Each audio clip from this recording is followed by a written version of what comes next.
Hello students, आज हम life processes chapter के कुछ शॉर्ट आंसर क्वेश्चंस देखेंगे। मतलब 1 नंबर के, 2 नंबर के, 3 नंबर के, इस टाइप के क्वेश्चंस जो आते हैं। ठीक है, बहुत बार होता है हम लोगों को आंसर्स तो आते हैं बट हमें ये समझ नहीं आता कि हम उसको वर्ड्स में कैसे लिखें। ठीक है, और हमें कई बार प्रेजेंट करना नहीं आता अपने आंसर्स को, तो वो चीज़ बहुत इंपॉर्टेंट होती है। तो वही मैं आज आपको एक तरीका बता दूंगी कि किस तरह से आपको आंसर्स को लिखना है। तो जैसे कि हम ये सिंपल 1 मार्क के क्वेश्चंस हैं, पहले उनको देख लेते हैं। सबसे पहला है, name the following the process in which plants link light energy with chemical energy. तो सबको पता है प्लांट्स क्या करते हैं, लाइट एनर्जी सनलाइट का यूज करके केमिकल्स में कन्वर्ट कर रहे हैं। तो वो क्या है, फोटोसिंथेसिस। ठीक है, then organisms which can prepare their own food. आप जितना सफाई से लिखेंगे, जितना कटिंग कम करेंगे, उतना बेटर इंप्रेशन पड़ता है एग्जामिनर पर। Organisms which can prepare their own food, उनको कहते हैं ऑटोट्रॉफ्स। हमें पता है auto means self and tropism means synthesis. तो जो अपना खाना खुद बना सकते हैं उनको क्या कहते हैं, autotrophs. The cell organelle where photosynthesis occurs. Photosynthesis chloroplast में होती है। क्लोरोप्लास्ट के अंदर क्लोरोफिल होता है जो कि ग्रीन कलर प्रोवाइड करता है। यही क्लोरोफिल सन की एनर्जी को ट्रैप करता है।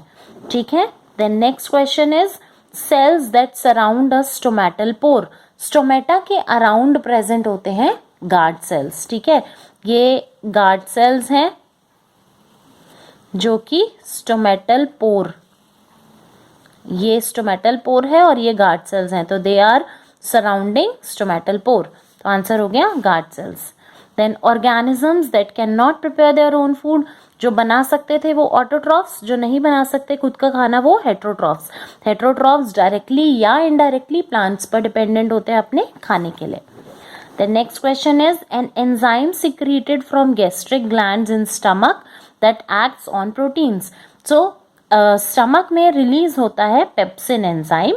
पेप्सिन एंजाइम प्रोटीन्स को तोड़ के पेप्टाइड्स में कन्वर्ट कर देता है।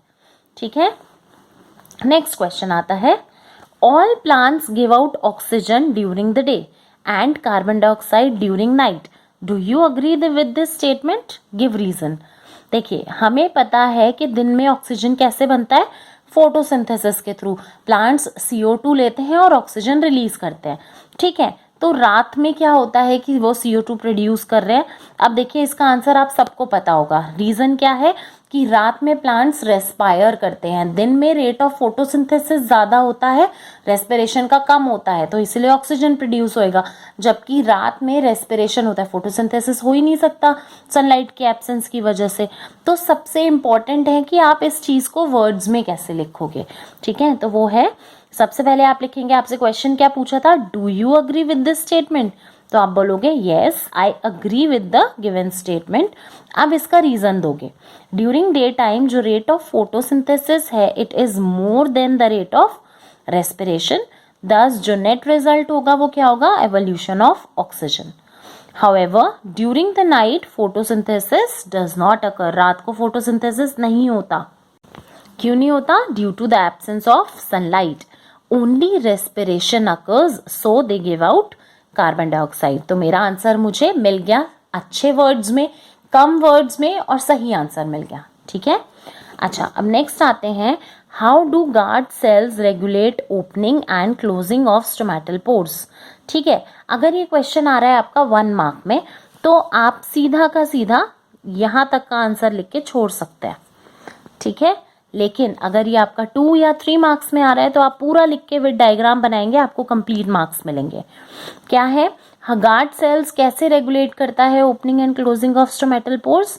आंसर है, guard cells swell due to the absorption of water. पानी एब्जॉर्ब कर लेते हैं और फूल जाते हैं। This results in opening of the stomatal pore, जो कि आप यहाँ देख सकते हैं। गार्ड सेल्स स्वेल हो रखे हैं और स्टोमेटा ओपन है। On the other hand, stomatal pore closes when the guard cells shrink. ये shrink हो रखे हैं तो stomatal pore भी बंद है। The turgor changes in the guard cells. guard cells में कुछ प्रेशर बनता है, जब वो पानी एब्जॉर्ब करेगा तो एक बाउंड्री पर प्रेशर बनेगा जिसकी वजह से ये स्वेल हो जाता है। सो ये टर्गर चेंजेस की वजह से ही ओपनिंग या क्लोजिंग होती है। जब स्टोमेटल पोर खुलता कब है? जब गार्ड सेल्स टर्जिड होते हैं, और बंद कब हो जाता है? जब गार्ड सेल्स फ्लैसिड होते हैं। अगर आप डायग्राम के थ्रू किसी भी चीज़ को एक्सप्लेन कर देंगे तो एक बहुत ही अच्छा इम्प्रेशन पड़ता है एग्जामिनर पर। ठीक है, बायो है, साइंस तो बेसिकली ऐसा सब्जेक्ट है, स्पेसिफिकली बायो, जहाँ पर आप जितना ज़्यादा डायग्राम्स के थ्रू खुद को या आंसर को एक्सप्रेस करेंगे उतना अच्छा मार्क्स मिलेगा आपको। और बाकायदा अच्छे से लेबल करके डायग्राम बनाइएगा, पेंसिल से बनाइएगा तो अच्छा बनता है। ठीक है, पेन से गलती भी होगी तो आप रब नहीं कर पाएंगे। देन अगला क्वेश्चन है, 2 green plants are kept separately in oxygen free containers। ठीक है, मतलब उसमें ऑक्सीजन नहीं है। One in the dark and the other in continuous light, which one will live longer? Give reasons। ठीक है, तो आपका ये थोड़ा सा अप्लाइंग क्वेश्चन है, डायरेक्ट नहीं है।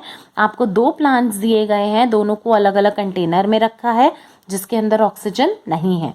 एक को डार्क में रखा, एक को कॉन्टिन्यूस लाइट में रखा, तो कौन सा ज़्यादा जिएगा?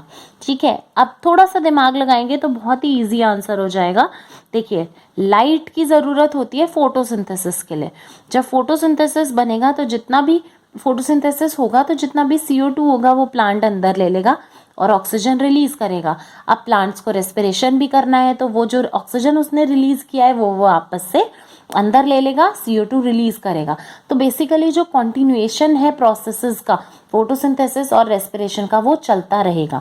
तो वही मेन रीजन है। तो जो प्लांट कॉन्टिन्यूस लाइट में रहेगा इट विल लिव लॉन्गर। ठीक है, in order to survive plants need to perform both photosynthesis and respiration. The plant kept in dark will not perform photosynthesis and thus will not be able to produce oxygen required for its respiration.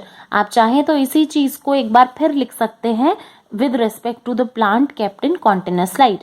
तो क्या लिखेंगे कि जो plant kept in continuous light will perform photosynthesis and thus will produce oxygen required for its respiration and hence will live longer।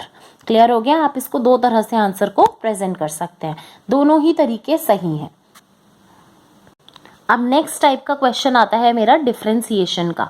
हमेशा याद रखिएगा, कभी भी आपको 2 चीज़ों को डिफरेंशिएट करने को कहे तो आप इसी तरह से आंसर को प्रेजेंट करेंगे। ठीक है, एक तरफ मैंने ऑटोट्रॉफ लिखा, दूसरी तरफ हेट्रोट्रॉफ। एक और चीज़ का ध्यान देंगे, आप यहाँ जो पॉइंट्स लिख रहे हैं उसी का रिस्पेक्टिव पॉइंट यहाँ होना चाहिए। मैं यहाँ लिख रही हूँ कि organisms that can prepare its own food और यहाँ लिख दूँ लैक्स क्लोरोफिल, तो गलत हो जाएगा। It is not the correct way of presenting difference between questions. ठीक है, तो मैं जो यहाँ लिखूंगी उसी का रेस्पेक्टिव पॉइंट में यहाँ लिखूंगी। तो मैंने लिखा autotroph is an organism that can prepare its own food.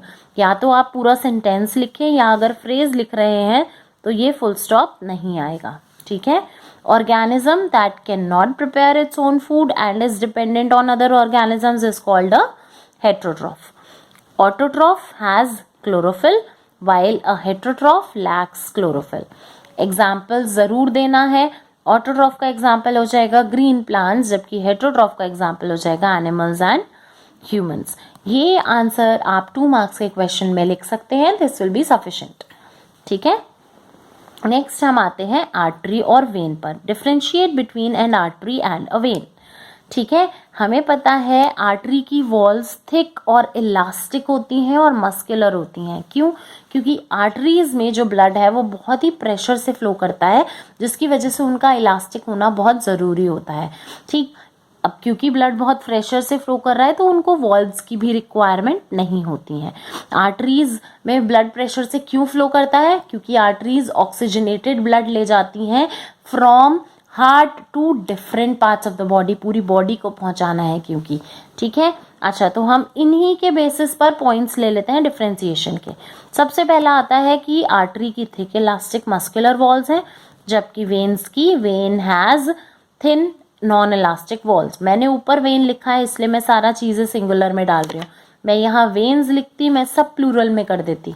ठीक है, देन इनका ल्यूमेन जो है वो पतला होता है क्योंकि वॉल्स बहुत मोटी हैं और इसका ल्यूमेन वाइड होता है। ठीक है, ये ऑक्सीजनेटेड ब्लड कैरी करते हैं from heart to all parts of the body except pulmonary artery. Pulmonary artery उल्टा करती है, वो डीऑक्सीजनेटेड ब्लड ले जाती है हार्ट से लंग्स तक फॉर ऑक्सीजनेशन, ठीक है। जबकि वेन ये डीऑक्सीजनेटेड ब्लड कैरी करती है from all parts of the body to heart, ताकि वो हार्ट से लंग्स में जा सके। लेकिन पल्मोनरी वेन अलग काम करती है, it carries oxygenated blood from lungs to heart, ठीक है। अच्छा, इसमें ब्लड हाई प्रेशर पे फ्लो करता है, मैं बता चुकी हूँ। इसमें ब्लड लो प्रेशर पे फ्लो करता है।